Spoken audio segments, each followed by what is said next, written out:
kinarma tayo ng espiritu ni Marmalyn. Dahil masyado nating binash ni Mama Lenny, ayun binigyan tayo ng 3 times more powerful na Lenny. Isa sa pinaka-frustrating dito sa administrasyon na to, talagang mamumura mo mula ulo hanggang paa. Yung sobra nilang sinungaling, Bex. Di ba?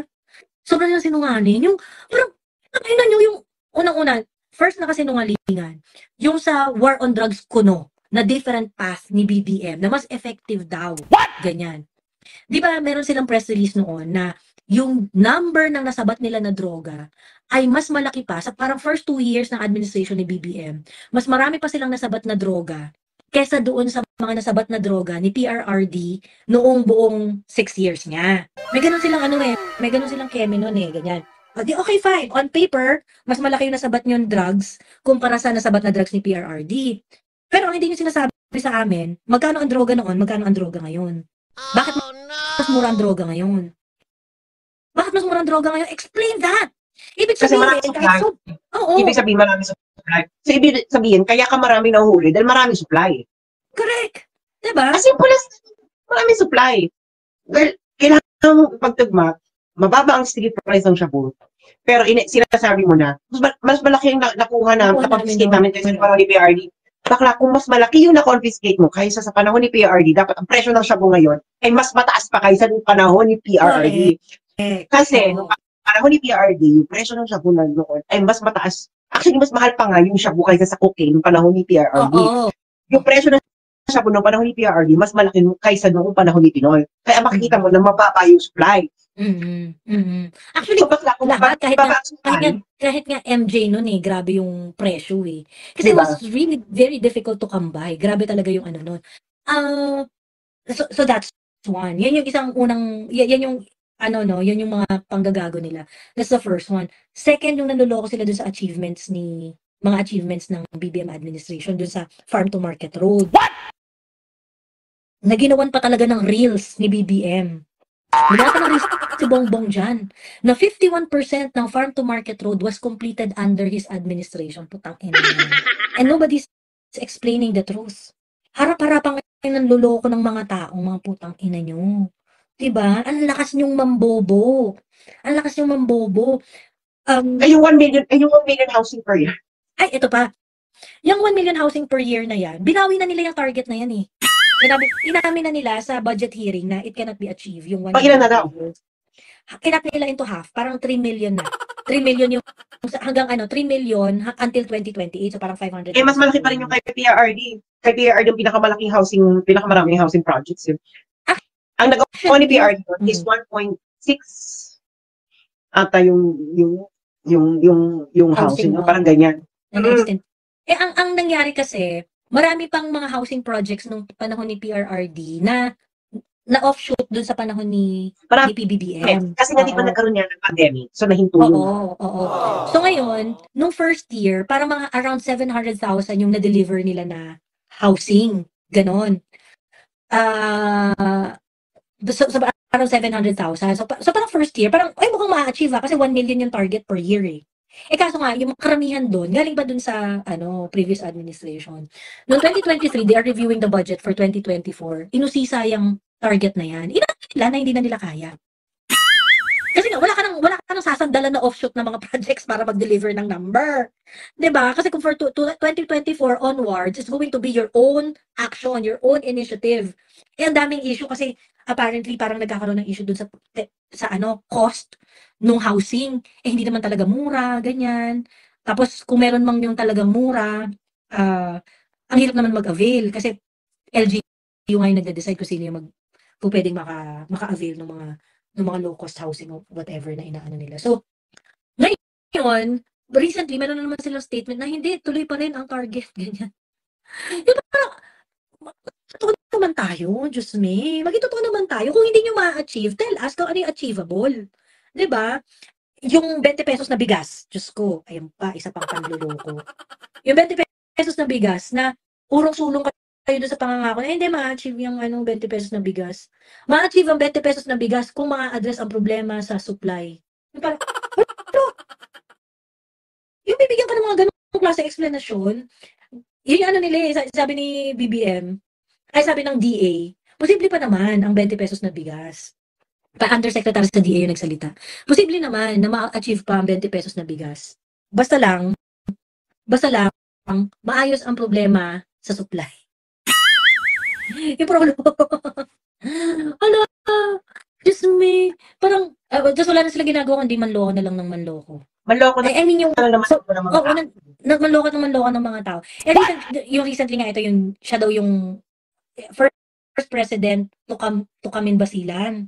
To visit Basilan. Kasi nga, sabi niya. ground zero daw yan. Kasi ground zero daw yan. Kasi pinapalabas sa mga ng mga ensaymada. Ano daw, mababa daw yung reading comprehension ko. Ang pinost nila yung press release ng PCO. Oo. Ako doon kami gaslight, ang ilaw-ilaw sinabi ni BBM din sa video. True. Ito nga, inano ko to sa TikTok. Kanina, diniscuss ko to sa TikTok. Kasi ang gulo ng Presidential Communications Office, first president na naka-witness ng decommissioning ng firearms sa Basilan. Yun yung pinagmamalaki nila. Pero si BBM mismo, sinabi niya that the decommissioning of firearms in Basilan is an ongoing thing. So, ibig sabihin, if it is an ongoing thing, whether na-witness yun ng presidente o hindi, it doesn't matter. Diba? Kasi may gagawa nga in the past na hindi naman na-witness ng presidente. O ano ginagawa niya dyan? Bakit achievement na na-witness niya? Diba? Bakit achievement na na-witness niya? Kaya wala ka na talagang achievement kasi kahit ganitong achievement sa'yo. I think, wala na akong earphones. Okay ka na. Ayan na. Lumabas na ang sounds. Ano ng chika. Ayun, kumusta ka naman? Kasi dami naghahanap sa'yo. Talaga? Marami? Gwapo ba? Pero hindi gwapo. Pag hindi ka gwapo, huwag ka maghanap.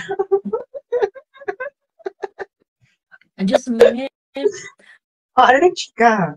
Simulan natin sa... Naku, marami tayong dapat simulan. Hindi ko na kaya to. Pupunta na tayo World War II box. Or kailangan pa natin, ano sinabi ko last year? Asa na yung mga umaaway sa akin for almost a year na warm longer daw ako. Ano na itong presidente ito?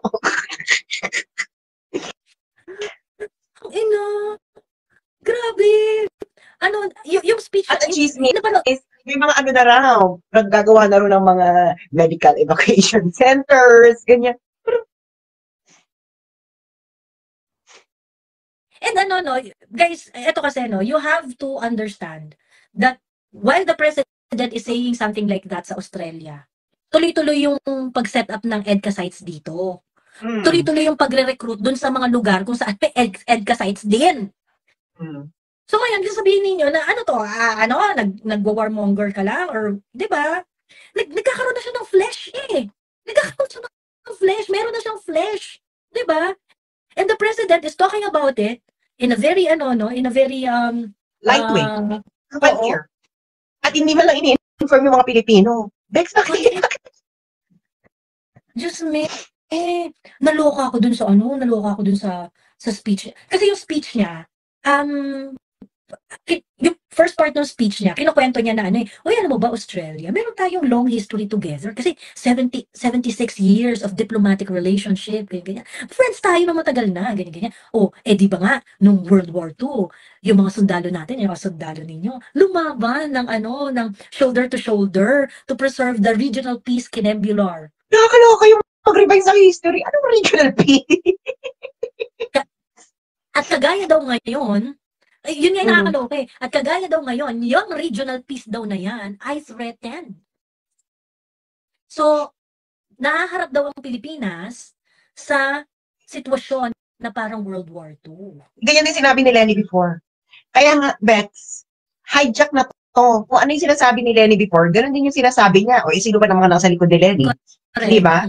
So, alam ko to dahil, Diyos ko dahil, 6 years kong binabaruban si Lenny. Alam ko lahat ng pinagsasabi ni Lenny, mga bets. Kaya ko Tapos nga yung nagustuhan ano, si Bongbong. Kaya ko nga nagustuhan si Bongbong that ibang-iba siya kay Lenny. Ngayon, putang ina, kinaya mo ba ako? Parang, naalala ko sa yung ano, yung di ba yung sinabi mo sa TikTok live nun na ano, mga ano pa, last year pa, yung before ka pa before ka pa nagkaroon ng kapihan. Ay, sorry, after pala nung kapihan. After nung kapihan. Yung ano, sabi mo ganun, ay ba na to si Bongbong at saka si Lenny ganyan. Tapos yung reaction namin ni Mami Laika, di ba, yung parang, uy, grabe ka naman. Grabe ka naman. So yun, grabe ka naman. Parang, syempre, di ba, parang dinaot natin ng bonggang-bongga si Lenny at saka yung mga pinagsasabi niya nung ano. kaya Actually, nung time na yun, ang sinasabi mo pa nga nun, parehas lang sila when it comes to foreign policy. Di ba, Yeah. yun pa yung sinasabi mo nun. Na parehas si Lenny at saka si BBM, parehas sila when it comes to foreign policy, ganyan-ganyan. Eh ngayon, actually, mas nakikita natin ngayon na yung similarity nila extends doon sa more than the foreign policy. Yung ayuda. Diba? Ayuda. Ayuda. Ito na ang malaking bugtong. Kailangan pagtagtiin ng mga Pilipino. Kung ikaw ay nasa frontlines, katulad ng World War II, bakit while at the same time, gusto mong baguhin yung Constitution para magkaroon ng 100% foreign ownership? Ano ba yung gusto mong paon sa mga banyaga in the context na nasa frontline ka ng World War II? Well, where are we going to this? Is this, Are we missing something? Yeah, am I missing? Vex? Di ba parang, ano ba? Parang, and then, nung January, nagsabi ka ng itong bagong Pilipinas, and then March, we are in the frontlines of World War II. Pwede ba one craziness at a time? Huwag mong araw-arawin mo. Bilis na transition. Just me. Tapos, di ba, sabi pinatigil yung PI. And then, hindi magkakaroon ng 2025. Totoo. And then, nasa frontline tayo ng World War II. Maging ba tayo ng 100% ownership. Tapos may People's Initiative at may ayuda. Ipagtagpi-tagpi yung mga isa. It's not coherent. You know how incoherent it is, guys? Yung pag-change ng constitution, hindi yan, it will make the investor hold their horses. Kasi if you're going to change the constitution, ay, walang stability yan. Naka-wait and see tayo dyan. Kasi parang, mag-work ba yan? Hindi ba yan mag-work? Or ganyan-ganyan. And that's the natural reaction of any investors, no? Diba? Na kapag kakanari, kasi nga, yung election nga di ba? Yung election nga, yung days leading to the election, di ba? Meron ding disturbance yan. Kasi parang, meron niyang inherent na kinikerry na instability. For a certain period lang naman. Pero pagka it shows na successful ang election, then magkakaroon naman ng okay ulit na bawi, ganon. But in this case, constitution yung babaguhin, di mag-wait and see yung mga investors. Di ba?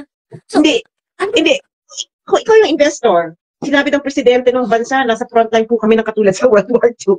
Tapos, common sense. Change ng constitution. Di ba parang, ano na lang yung pakahawakan yung stability dyan? Di ba? Bex, I think stable naman tayo yung utak lang ng presidente hindi stable.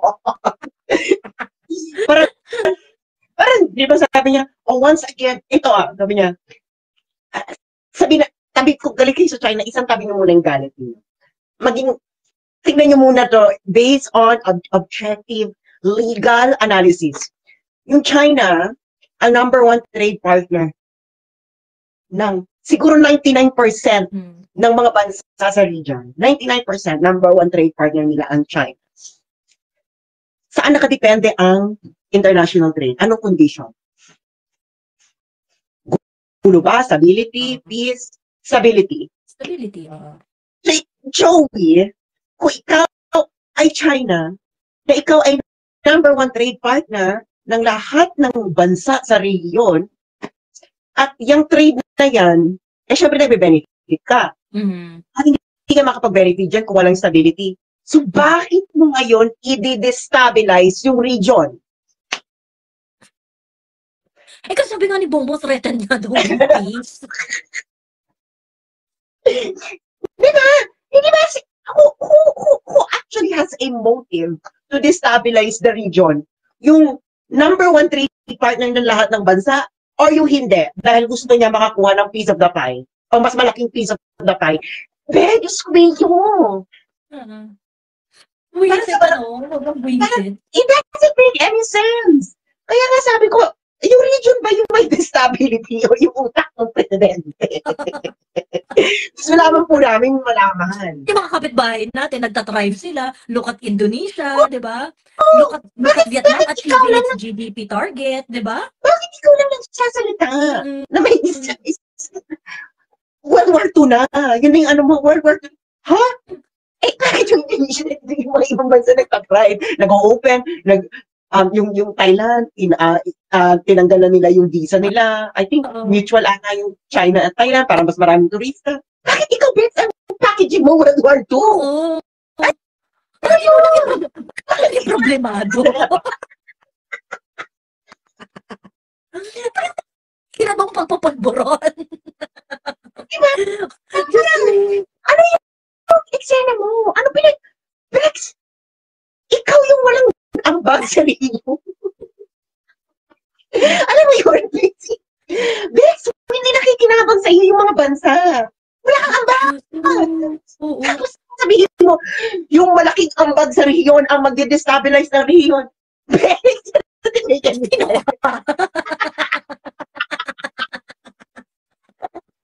Just me. alam yun? Oo. This is something that a lot of blind supporters of this administration do not see. Kasi meron kayong false idea of ourselves na importante tayo sa international community. I think hindi lang sila blind eh. Wasak din sila, girl. You cannot be logical, girl. Kaya kita mo yung mga sumasagot for Bongbong, bakla wala silang sense. Totoo. Mabuti pa yung mga camping na may sense kahit paano. Ito bakla wala silang sense. Totoo. Yun lang ano eh, kagaya nung ano, yung merong parang sabayang bigkas ng pambabash sa akin, na bakit ko daw kino-question yung wreath laying activity ni BBM sa Australia. Eh, part daw yun ng protocol. Eh, si PRRD daw, ano naman daw, nag-wreath laying din naman daw yun sa Israel, ganyan-ganyan. Kasi, basically kasi, nung visit niya, binangga ko yung wreath-laying activity niya. Kasi syempre, parang he's giving honor to the soldiers. That really, wreath-laying activity is giving honor to Australian soldiers who fought alongside Filipino soldiers ng World War II. Ganon. So ngayon, ang sabi ko, napaka-easy sa presidente na magbigay ng honor sa mga Australian soldiers. I mean, ilang araw lang siya sa Australia, nasingit pa talaga sa schedule, 'di ba? Parang, 'di ba? And then they're saying, na hindi, part ng protocol yan ganyan-ganyan eme.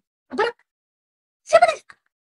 ang usapan ba dito kung part siya ng protocol o hindi? Hindi naman yun yung usapan dyan eh. Ang usapan dyan, yung capability ng presidente na mag-sympathize sa mga sundalo. Whether it is part of the protocol or not. 'Di ba? Pagkatapos itong mga maliliit na mga utak ipis na to, Diyos ko. Parang, wala na nga. Hindi protocol yung issue. Ano ba yan? Kaya nga sabi ko sa'yo, girl, hindi lang to blind. Oo. Hindi to blind. Totoo. Bex, at least yung blind pa, merong rationality. Di ba, paano mo ngayon pagtatagpi-tagpiin ang mga pangyayari na may coherence? Bakla kung pelikula to, parang, mapapaganyan ka, ano daw? Bakit biglang gano'n? Alam yung mga pelikula gano'n, parang bakit? It doesn't make any sense, girl. Well, last year pa naman, matagal na naman it doesn't make any sense. Pero talagang, oh my God. You just keep on escalating your nonsense. Totoo.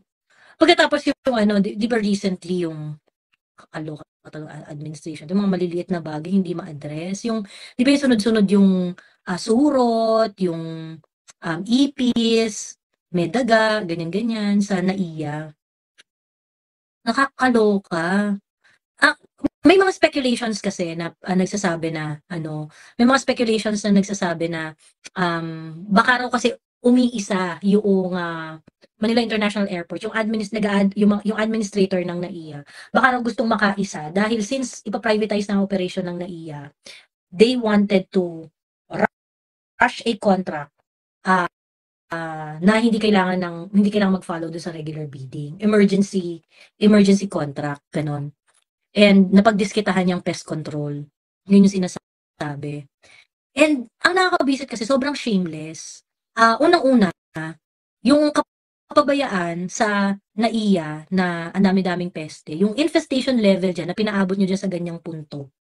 Kung gusto ninyo ay mangurap, puti sana naman yung hindi magdudulot ng sangkaterbang repercussion. Di ba? Parang, na-turn off na lahat ng tao sa buong mundo dahil dito sa ganitong klaseng airport, ganyan-ganyan. Alam mo yung sobrang shameless na, yung, kung totoo yung mga speculations nung ibang mga observer na nagsasabi na, hindi, gusto niya ng last hurrah sa kontrata nila. Parang, sobrang sagad naman tong, walang kahiya-hiya. Grabe. I don't think that we should attribute something to malice when it can be explained by stupidity. So,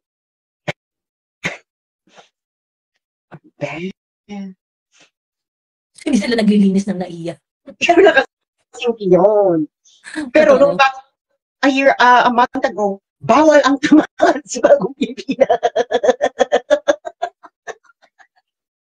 Bawal ang tamad. Ayaw maglinis ng NAIA. Diyos ko. Diba? Tapos itong airport concern, DOT concern din yan eh. Tourism concern din yan eh. Diba? Kasi, tourism pala ba? Kasi diba, yung mga turista natin, ang first encounter nila sa Philippines ay yung mga paliparan natin. Diba? So, concern din yan ng tourism eh. Tapos parang, dead to the world silang lahat. Diba? It doesn't make any sense. Alam mo, kaya ang magiging investor mo lang yan, yung mga hot money. Mag-invest, pag mababa. Tapos pag tumaas na yung pull out. Tatanggalin na nila. Looking for short-term gains. Mas alam mo yan kasi nasa financial element. Where are we headed with this? Alam mo yung bakya, parang gusto ko ba sumampal sa akin at sabihin, Rex, binabangungot ka. Gising. Pero parang hindi ata ako dapat ang gisingin, parang hindi ata ako dapat sampalin. Diba? Kailangan pa paano? Kaya walang maniniwala sa'yo sa region. Kita mo, saan pumupunta si Bongbong? Saan siya nagsalita? Sa Australia. Kahit nga sa Japan, hindi siya nagsalita sa parliament. Then bakla hindi. Bakit maniniwala sa iyo yung Japan? Yung Japan number 1 trade partner niya yung China. Yung Australia din number 1 trade partner. Feeling ko yan sa Australia, pampalubag loob yan. Kasi hindi siya pinagsalita sa Congress ng United States. Bakla, ang trade partner mo United States, ba't hindi ka sa US Congress nagkagaganyan? Yung Australia kasi nagkaroon sila ng binigyan lang yan ng sinabihan lang yan ng Australia, sinabihan lang ng US. Pagbigyan mo na yan. Sige na. Pagbigyan mo na yan, para matigil na. Nagkaroon ng parang issue yung Australia with China before. Sa wine. Nag-anuhan sila, nagbaldagulan sila. So, ginawa ng China, okay. Nag-restrict ng import from Australia ng wine. So, ngayon, ang wine ang number 1 export, isa sa mga number 1 export ng Australia. Tapos, mga vineyards and malaki ang connection sa government. Mga vineyard, mga wine farmers, mga winemakers dyan. So, nagmamakakongin sila. Bakla, parang ang market ata nila ng wine sa Australia is 30 billion or something. Basta kanya, US dollars, malaki. Tapos, Australia, wala ngayon silang market. hindi na ngayon nila malaman dun sa sila pupunta na mapalitan nila yung ganun. Kasi syempre, no? Kasi syempre, sa mga nakakaalam ng business, if you have such a huge market, yung ano mo, yung production mo, nagiging sa economies of scale. So, ang laki-laki ng production mo. And yung ganun kalaking production, it will only make sense and profitable given the size of market ng China. Ngayon nagsara sila. Tapos walang ganun kalaking market. Oo, walang mag-a-absorb. Malulugi ka ngayon. Kasi nga, magkakaroon ka ng overproduction ng wine. Or, baka napaka-inefficient, ang laki-laki ng production mo, and litit naman ng market mo. Simple economics. Diba? So, masyado ka, so napukumahos silang bumalik uli ng China. Kasi wala talaga silang makukuha kasi laki ng market ng China when it comes to wine. Bakla, that's 1.6 billion. Bakla, kahit 1/4, kahit 1/4 lang yan ang market mo, or 1/8. Tapos, masasaktan talaga yung ano mo. Tapos, actually, kasi di ba ang China, gusto nila maging self-sufficient. So, ngayon, natanim na rin sila ng nagagawa na sila ng wine. Actually, nananalo na yung China sa international wine competition. Yeah. Ganun na sila kapongga. So, kasi syempre, kasi yun ang number one, pinagandaan ng China. Kailangan, makakapag-produce sila internally. And they are succeeding, no? Kung ano yung pinipili nila na parang, magpo-produce kami nito, tapos talagang dumarating din sila sa point na yung sinusupply nila, yung pinoproduce nila can already accommodate yung local demand. Yes. Kasi diba ganun yung ginawa nila sa rice? Ganun, yung rice naman, kaya naman nag-import pa yung China. Kasi kulang pa talaga yung arable land ng China. Hindi, pero kasi, sila, di ba for the longest time, sila nag-i-import sila. So, number one importer sila ng rice. Tapos, parang nag-declare sila, I think last year, na hindi na sila mag-i-import ng rice. So, kaya tayo, naging number one rice importer. Kasi, kaya tayo naging number one. Kasi, hindi na nag-i-import ayaw na ni na mag-import. Nagbabawas na sila. Kasi gano'n naman sila, unti-unti sila nag-develop ng self-sufficiency. Basta yung mga basic. Di ba? Kasi baka makakapritsyohan lang yan. Sige, pakapag-trade tayo. Kapritsyohan lang yan. Let's allow. Pero bakla kahit yung mga kapritsyohan before, nini-develop na yan. Alam mo, cellphone. Bakla nag-develop mo sila. Oo. Very competitive na yung mga phones. Tapos yung mga EV, di ba yung pinost ko nga, di ba naloka yung taga-US, yung naloka sila yung Tesla na cheapify lang sa China. Hindi naman siya cheapify na ang presyo. Ibig sabihin, mahal-mahal yan, ganyan lang yung features. And meron kami ditong sarili home road, mura, tapos ganito yung features. I remember, nung before pandemic pa to, di ba sobrang traffic sa Metro Manila? Ano pa ako nito, Metro Manila based pa ako nito. Nauso yung mga e-scoot, yung mga electric scooter. Nauso yung mga electric scooter. Sobrang hirap bumili noon ng electric scooter. Tapos ngayon, ang mga brands noon ng mga electric scooter, either European brand or American brand. So, merong noon, ang nakabili kami ng e-scoot nung jowa ko noon kasi parang to get around Ortigas, Mandaluyong, nag-i-scoot lang kami. Ganun. Ang mahal pa nung bili namin ng e-scoot namin noon. Kasi mga 2019, 2018, ganyan. Sobrang mahal nung bili pa namin sa e-scoot namin noon. Halos after 2 years lang yata. Yung nabili namin ng e-scoot na 45,000, ngayon binebenta na lang siya ng 18,000. Kasi yung galing sa China, same feature, same sobrang mura doon. Ganun. So, ang bilis silang mag-catch up. Ha? Ano yung e-scoot? Electric scooter. Scooter. Ayun. Kasi hindi naman kasi updated ang knowledge ng mga Pilipino. Akala kasi nila sa Chinese product. Yung madaling masira. Bakla kayo madaling masira kasi yun yung price point mo. Ganun din dati yung Japan. Tanungin niyo yung mga magulang yun na nabuhay nung 60s, 70s. Na pag galing Japan, ang joke nun, ay, made in Japan, kaya pagdating ng hapon, sira na. Ganun din yun. Galing Taiwan, ganun din yun yung galing Korea dati. Ganun, umpisa na. Pero, syempre yun yung price point mo. Diba, naalala ko nung 90s. Nung nagkaroon ng Kia So yung mga tao, ay Kia. Tsaka yung hindi parang Pero ngayon, Di ba? bongga na ng Yung Pia. Hyundai. Di ba yung Hyundai? Di ba? Di ba yung Hyundai Korean yan? Korean. Korean. Mm-mm. Di ba Hyundai? Hyundai? Pero tapos Hyundai, hindi, mag-ano ka na, mag-Japanese car ka na. Korean car, masira yan. Mahilig magaganyan ng mga Pilipino. Kasi, ang impression nila sa produkto ng isang bansa, yung sa price point na binibili nila. Siyempre, bakit ako bibili mo price point mura? Mura. Sige ka magtatagal. Parang ano lang yan, girl, parang IKEA. Akala ng mga Pilipino, yung IKEA, susya. Pag nasa Europa ka, kaya ka bumibili ng IKEA, dahil wala kang ambisyon na tumagal yung furniture na yun. Diba? Pero yung IKEA, bigla sila nagkaroon ng premium, yung mga premium na IKEA na product. So, pero kung ikaw, nasanay ka dun sa sa low price point, yun yung magiging image mo. Di ba? Kaya gano'n ang eksena. Kaya kita mo, syempre yung Japan, kaya maganda na yung quality dahil mahal na. Dahil, hindi na sila gumagawa nung lower price point. Kasi umarangkada na yung ekonomiya nila. Kasi and people are willing to buy yung yes.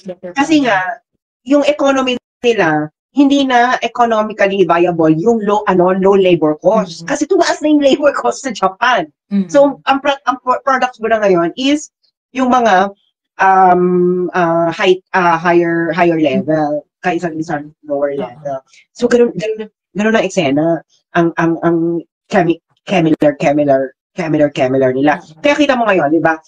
Ang mga damit na ngayon, hindi na karamihan made in China. Pag yung mga luxury brand, nakapagawa sila sa China kasi tumaas na yung quality. Tapos mas mura pero mataas ang quality. Pero pag yung mga Zara, saan sila pupunta ngayon? Yung mga low labor cost, Vietnam, Bangladesh. Di ba tingnan yung mga damit? Bangladesh na. Kasi bakla! Pang-mass production! So wala yung bokang-bok. Kailangan mo lang yan ng low labor cost at high volume, low labor. Ngayon fast fashion, tawag dito, yan Vietnam nga. Vietnam, Bangladesh, yung mga mass prod na fast fashion. So ngayon, lumilipat na sila ng eksena. Kaya ngayon Pilipinas, hindi na tayo makapag-compete sa low labor kasi mataas ang labor sa Pilipinas and electricity. Totoo. Saka yung tawag dito, yung mga textile kineme na sa Baguio, meron yun yung pangalan nun, yung textile yung pinoproduce nila sa Baguio Economic Zone, na rin, high-end rin yung pinoproduce nun hindi naman hindi na rin yung fast fashion ganun. So kaya hindi rin ganun ka-massive yung growth. I don't know. Hindi rin ganun ka-massive yung growth kasi yung pinoproduce nila, rin yung pang high fashion. Yung mga talaga, yung mga mga custom na mga tela, ganun, nagagamitin ng mga expensive brands abroad, ganyan. Ayun. Teka, meron akong question. Kanina meron kasing dyan sa baba, sabi gano'n, ganito na lang ba tayo? Kailan ba kikilos ang military? Sabi niya gano'n. Naalala ko lang. Kasi I remember yung isang conversation natin.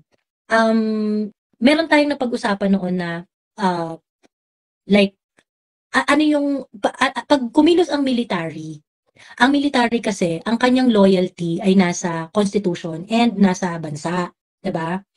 Nasa constitution and nasa bansa. Ngayon, 'di ba, for obvious reasons dahil nga diyan sa mga peace talks na 'yan at iba pang mga questionable appointment within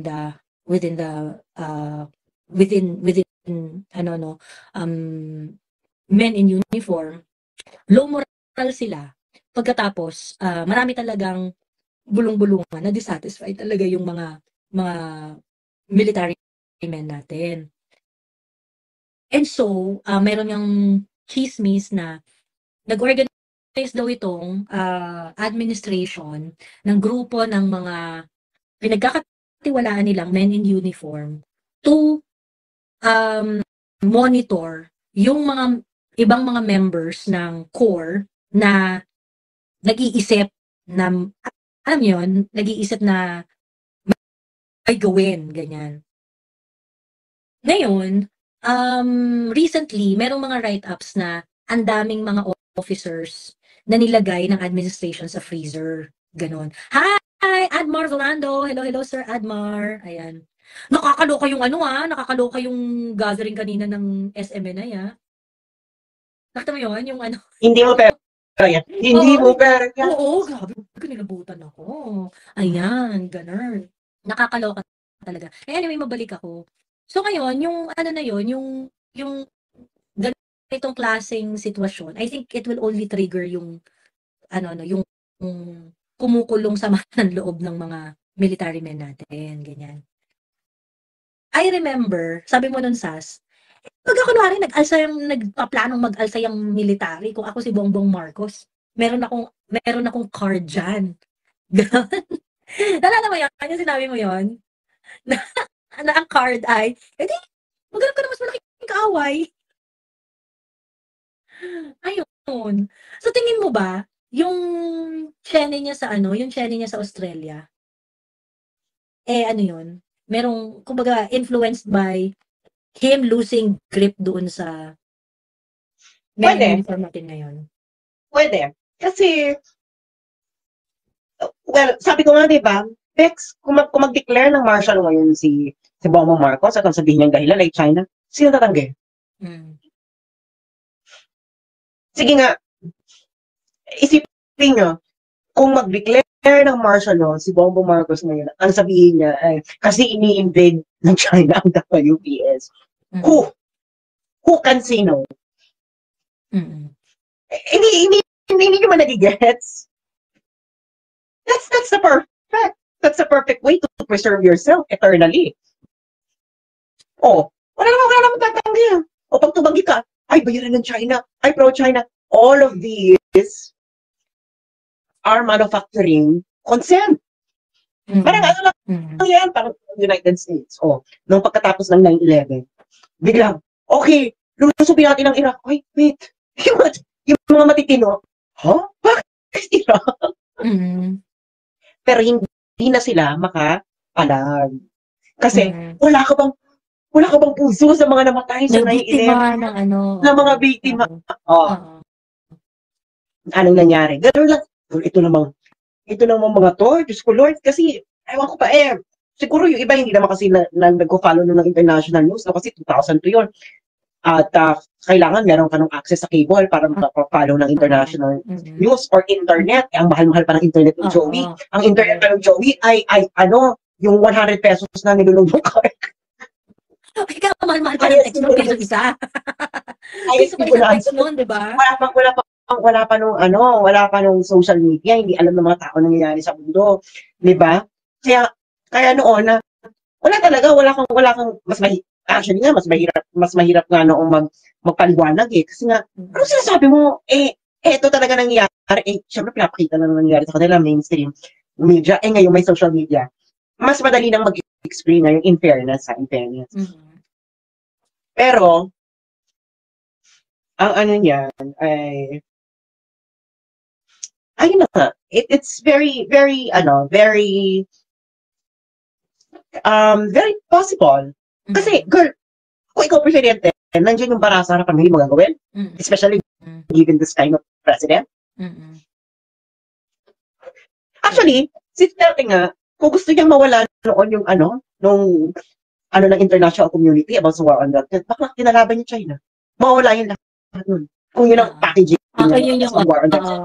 Bakla, hindi ka aminin ng West. Basta kaway mo China. Sige, kumatay ka, sabihin natin, kahit lipulin mo na yan lahat at ilagay mo sa freezer lahat, ganyan. Sa away mo lang yung China. Oo, ganun yung ikiling yun. Niya yung war on drugs na yung ikiling niya yung war on drugs na abrasive sa China. Nakadrug naman dito galing sa China yung mga ganun kinemor. Oo, kung ginawa lang niya ng Duterte, ganun lang. Ay siguro tapos hindi niya inaway-away yung United States, tapos ganun hindi niya inaway-away yung ang inaway-away lang niya China, ganyan. Bakla. And this is not the first time that it happened in history. Kita mo si Augusto Pinochet. Diba si Augusto Pinochet, yung puppet yun ng West? O anong pinagagawa ni Augusto Pinochet? Di ba dead ma lang sila? Yung nawala na, dun lang nila hinabol-habol. Kahit naman tatay ni Bongbong. Nung nag-martial siya. Nakialam ba yung West nung martial niya? Bakla. Wow! Ganun lang yung simple. Diyos ko Lord, ano ba naman? Kaya na, sabi ko, wala na yan. Sabi ko, nasa kanya ang barahay. Nasa kanya ang lahat ng alas na kay Bongbong. Unless merong Deus Machina. Alam mo yung bilang may twist. kung may twist, doon ka mabubuhayan. Pero ngayon kasi, para tayo speaking ko ng Joey, no? Yung, hindi mo alam kung may twist. Oo, actually. Ano to? Di ba yung mga pelikulang nanonood ka? Putang ina, wala na to. Grabe naman paghihirap ito. Yung ano ka na, dugo ka na, putang ina, wala na itong pag-asa. Ganyan ka, biglang, ay, bakit may twist? Ganon. So yun ang hinihintay natin, yung twist. Oo nga darating ba tong twist na to? Oo, ganyan. Darating ba yung twist na yan? Yan ang hintayin natin kung darating yung twist na yan. Pero ngayon, syempre, hindi pa natin nakikita yung twist. Para tayo nanonood ng pelikula na, shit, ng pag-asa. Ganon. Pero kung may twist, dun tayo mabubuhayan lahat. Pero kasi, hindi ko makita kung saan papasok yung twist. Oo. Actually, ako, yung statement ni, I'm not so sure if Inday Sara is going to say something about it, pero, yung statement ni BBM sa Australia, wala na, talaga exhausted na talaga ako doon. Kaya nga, so ano yung twist nitong mga pangyayaring ito, no? Siyempre, ano ba ngayon? Siyempre, November, US election. So, siguro, before US election, ganyan. Baka may mangyaring incident. May twist. Kasi dahil lang lahat yan, yung ayu-ayungin. Kita mo yung ayu-ayungin, biglang naging issue na napakalaki. Bakla yung ayungin issue na yan, 1999 pa. From 1999 hanggang ngayon, kailan lang ba kayo nagkaroon ng ganyang naging bal tayo sa ayungin show? Ngayon lang. Bakla. Bakit ngayon lang? Kasi noon kailangan ng US ang China for a lot of reason, 'di ba? 'Di ba? Bakla 1999 pa tayo may ano diyan sa ayungin. Tapos biglang naging issue. Bakit ito parang ni Bongbong biglang naging bonggang-bongga yung issue ng ayungin? 20 years! Nung lumalaki kang 20 years, may naririnig ka pa. Oo. Hindi ba nakakabot yun sa ganyang level na na parang napatayan, na parang magpapatayan tayo, tapos yung may ano siya di ba promotion ng media na nakita mo yung mga media no? Pumunta tayo na kayo. Bakla, wala akong nakitang gano'n. Baklang source lang natin ng information ng mainstream media ng Pilipinas saka ISP bonanza na internet, ha? Bakit wala nun? Bakit ngayon na naluloka ng United States na hindi na sila makahabol? Bakit ngayon lang? Di ba? Kasi nga iba na yung ang kalaban na ngayon ng sumasabay na tayo sa ACOS kung anong kalaban ng Amerika. Lahat ng kalaban ng Amerika, kasama tayo. Laban sa Spain, kasama tayo. Laban sa Japan, kasama tayo. Laban sa Soviet Union, kasama tayo. Laban sa Vietnam, kasama tayo. Laban sa Iraq, kasama tayo. Laban sa Afghanistan, kasama tayo. Ngayon, laban sa Russia, kasama tayo. Ngayon, laban sa China, kasama tayo. Ganon tayo magmahal, girl. Doge, buwisit. Kakairita. Walang dignidad. Bansang walang dignidad. Ano ba yan? Wala talaga. Lahat ng kalaban ng Amerika, kinalaban din natin. Ang masama nun, kinalaban natin for what? Oo, di ba, North Korea? Kasama din tayo. Di ba? Kaya kung kalabanin ng Amerika bukas ang Guam, Guam tuloy, ang Kiribati, kasama rin tayo siya. Di ba? Oo. Baka wala ka. Sabi ko na, ngayon China, baka pag nauungusa na ng India ang US, kakalabanin ng US ang India, kasama din tayo dyan. Which is very likely, kasi ang tawag dito, out of nowhere, 2024, yung statista na info card na sinare mo, di ba yung para for 1990s, mid-2000, that's 2024, out of nowhere na country doon, dalawa, India and Indonesia, largest economy, di ba? So, hindi malayo, naaawayan rin ng US ang India soon. Indonesia. Ang Indonesia ngayon, meron siyang ilingan ngayon sa European Union. Dahil ang Indonesia, ang Indonesia, number 1 yung ng nickel. So sa region, tayo at Indonesia. Ang Indonesia, sabi niya, ang naging policy niya, actually, policy talaga nila yan, patas.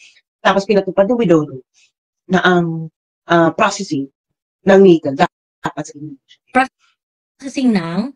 nickel sa Indonesia din. Mm.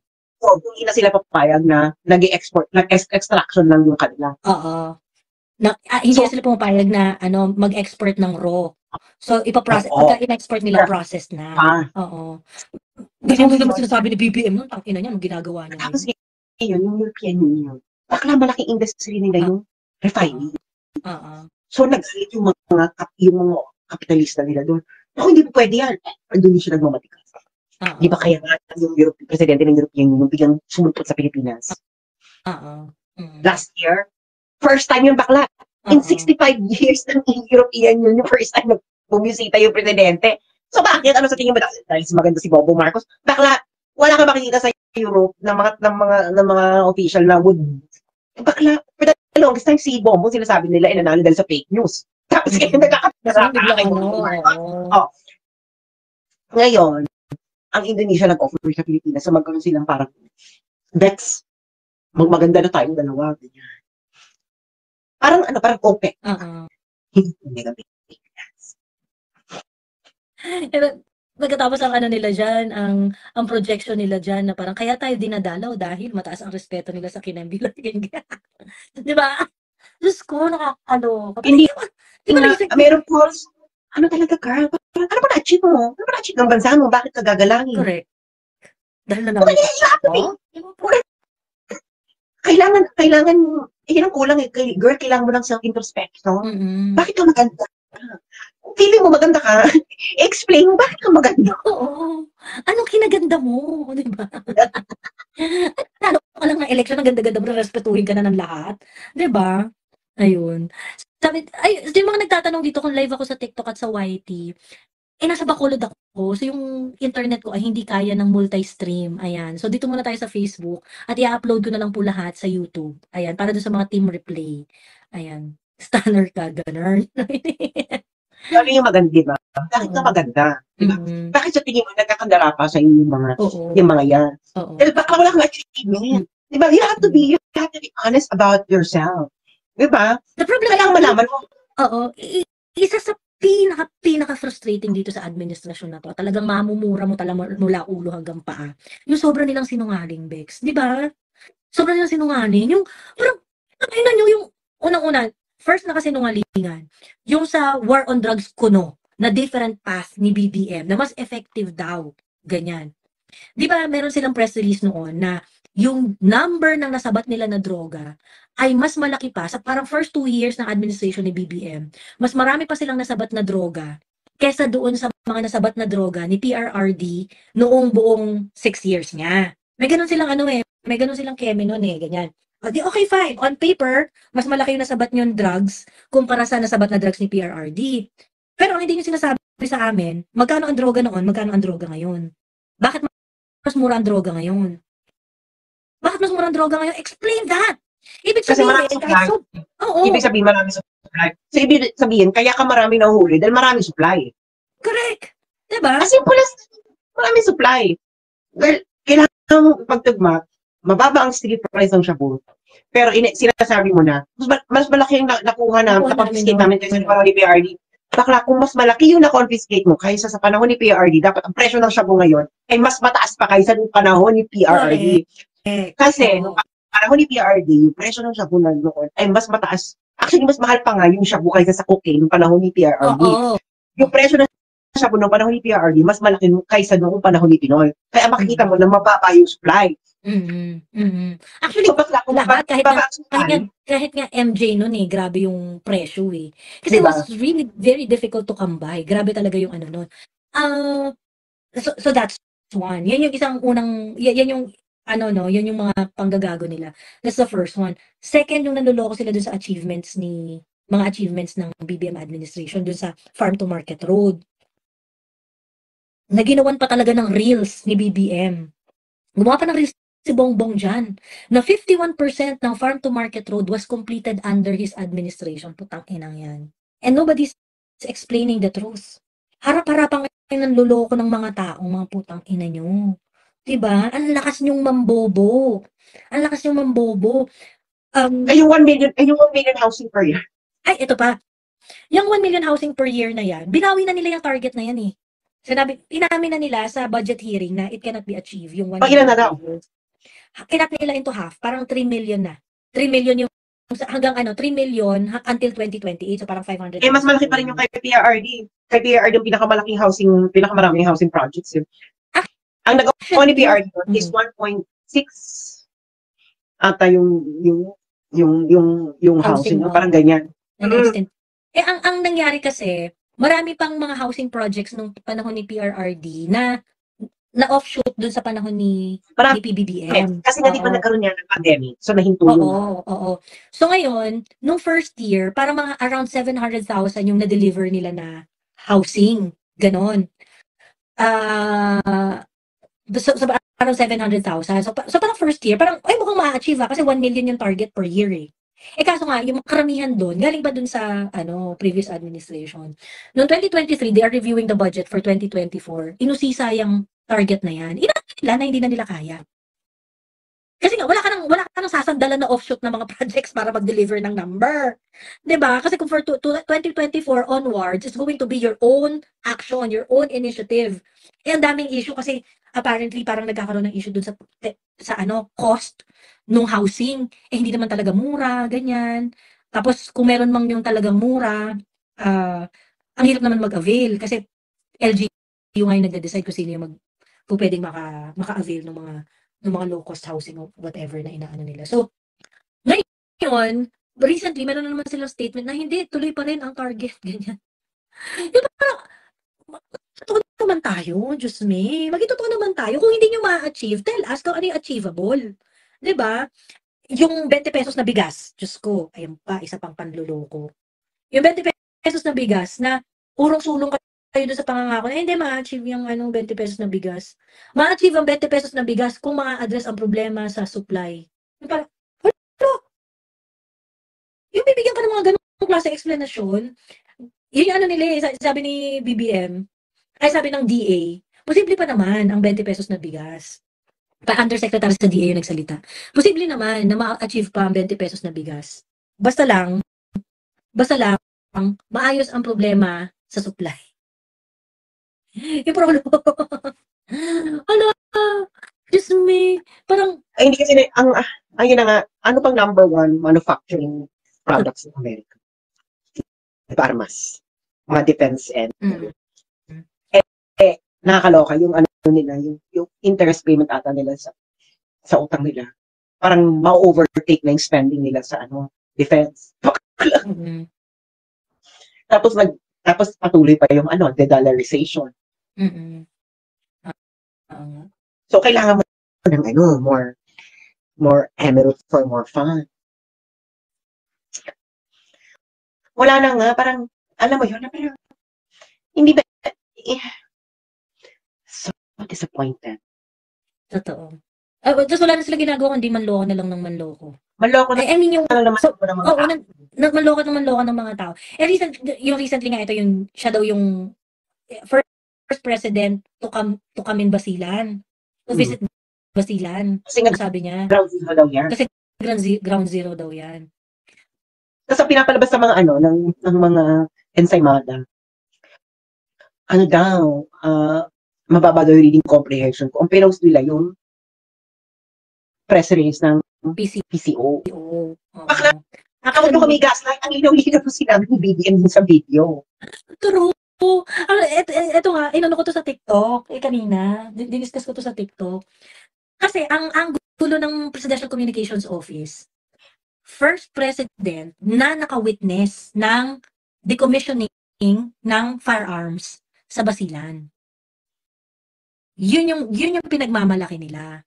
Pero si BBM mismo, sinabi niya that the decommissioning of firearms in Basilan is an ongoing thing. So, ibig sabihin, if it is an ongoing thing, whether na-witness yun ng presidente o hindi, it doesn't matter. Diba? Kasi kung nagagawa nga in the past na hindi naman na-witness ng presidente, ano ginagawa niya dyan? Bakit achievement na na-witness niya? Diba? Bakit achievement na na-witness niya? Kaya wala ka na talagang achievement kasi kahit ganitong achievement sa'yo. Oo. Wala ka achievement kwenta. Oo. Parang, yun na nga, parang kinalma tayo ng espiritu ni Marmalene. Dahil masyado nating binash ni Mama Lenny, ayun binigyan tayo ng 3 times more powerful na Lenny. Ito, basahin ko yung sinabi niya doon sa decommissioning. Nakakatawa.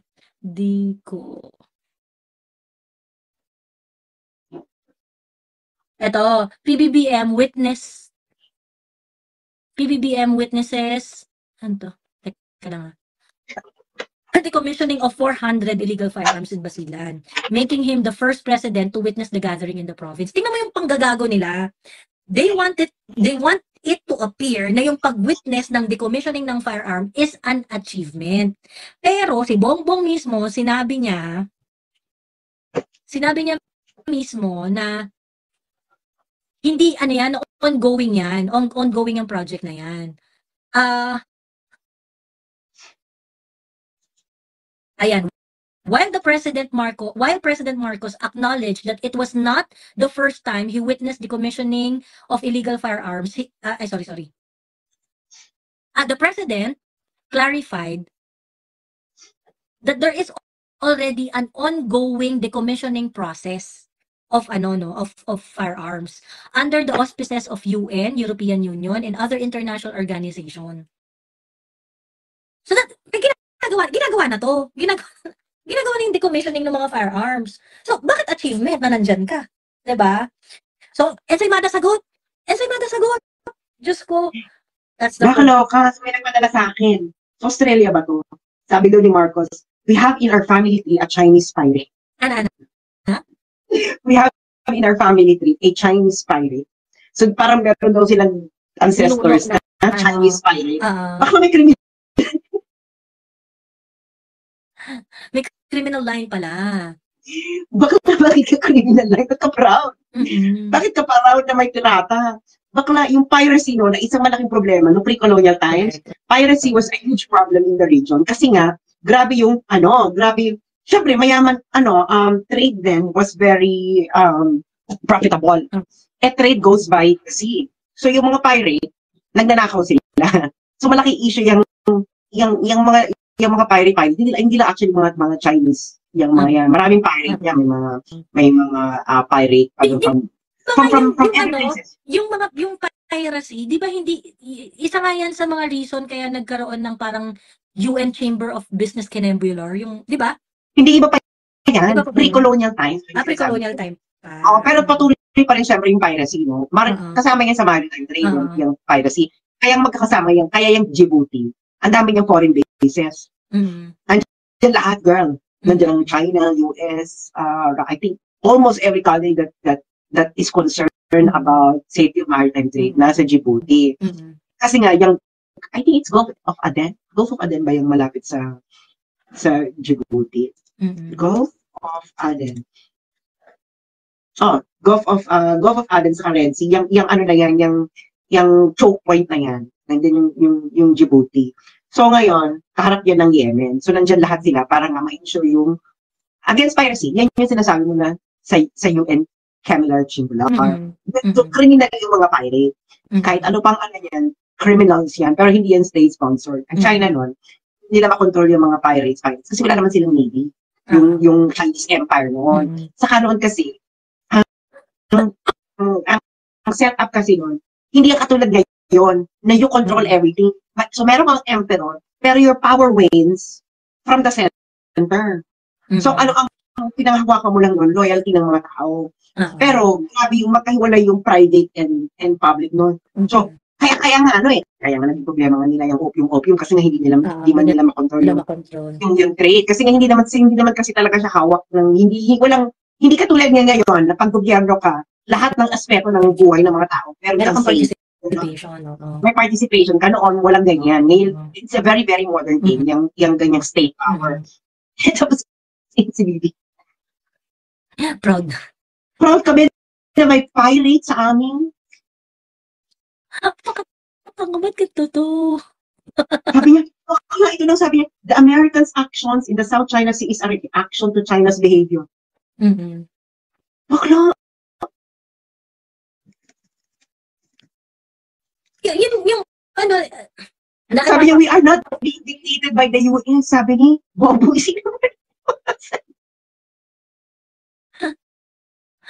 bakit ano? Diyos me. Naalala ko yung ano, may bumalik kasi ng US, ng Australia, di ba, si BBM. Tapos sabi niya, oo, meron din siyang sinabi dyan na ano isa sa mga talk niya, sabi niya, hindi ko naman aawayin yung China, makikipag-cooperate naman ako sa China.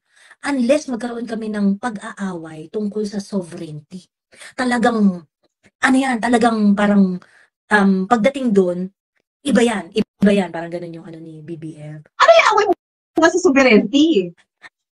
Ayun nga. Yung, ano, yung West Philippine issue, South China Sea issue na ano, na anyway, na gusto niya paghugutan ng galit sa China. I mean, yung China at saka Japan, di ba meron ring territorial dispute yan? Yung, and Taiwan, and South Korea. Oo, yung Korea and Japan, meron ring territorial dispute yan, di ba? Yung mga bansa sa, ano, sa Europe, meron din silang mga existing territorial dispute. Ganyan. So ngayon tayo, ang away natin with China is issue on territory sa perspective ng China and issue ng sovereign rights sa perspective ng Philippines. Meron din tayo sa Malaysia, meron din tayo sa meron din tayo sa Vietnam, meron din tayo sa Taiwan. Oo. But why are we looking at this as if it's a make or break situation when in fact we have similar problems with other country and other country have similar problems? 'Di ba? Ba't ka nagmamatigas, girl? Ang matigas. Ano pag pinagmamatigasan mo, girl? Diba? Diba sino kakaway mo? Ano ba yan? Ngayon, edi, ganun nga yung, ano niya, ganun yung ethos niya na, ay, hindi, basta, ano, issue ng sovereignty, ibang usapan yan because, ano, hindi kami magbibigay ng square inch kinembular. Alo? Saan kami dadalhin? Yung seryoso usapan, saan kami dadalhin? Diba? I mean, kung ganyan katindi yung paninindigan mo, itodo mo na. Dapat awayin mo lahat na meron tayong issue with territory. Kasi it will bring forth yung issue on sovereignty. It's a necessary consequence nung issue ng territory. There's also going to be an issue of sovereignty. Kung talagang atapang tao ka, diba? O ito mo na, awayin mo lahat. Awayin mo Malaysia, awayin mo yung ibang bansa na meron tayong issue on Pulveronic. Pulveronic nga, girl. Bangag. Kaloka siya. Sabi ko rin.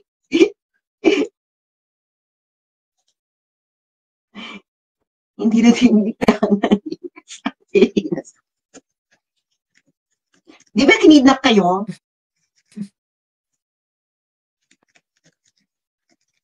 Ng Amerika. Diyos me. Kakaloka talaga ito. Inis, hanggang kailan tayo magtitiis sa ganito? Dapat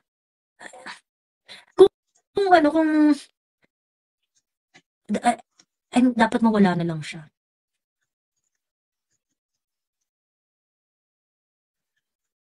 Hindi ko alam kung matatapos niya yung kung matatapos niya hanggang 2028. I can't imagine yung itsura ng Pilipinas. Natapos nga ni Cory yung term niya. At what cost? Well, kasi kasama ng cost mo kay Cory. Pero kasi yung kay Tita Cory, walang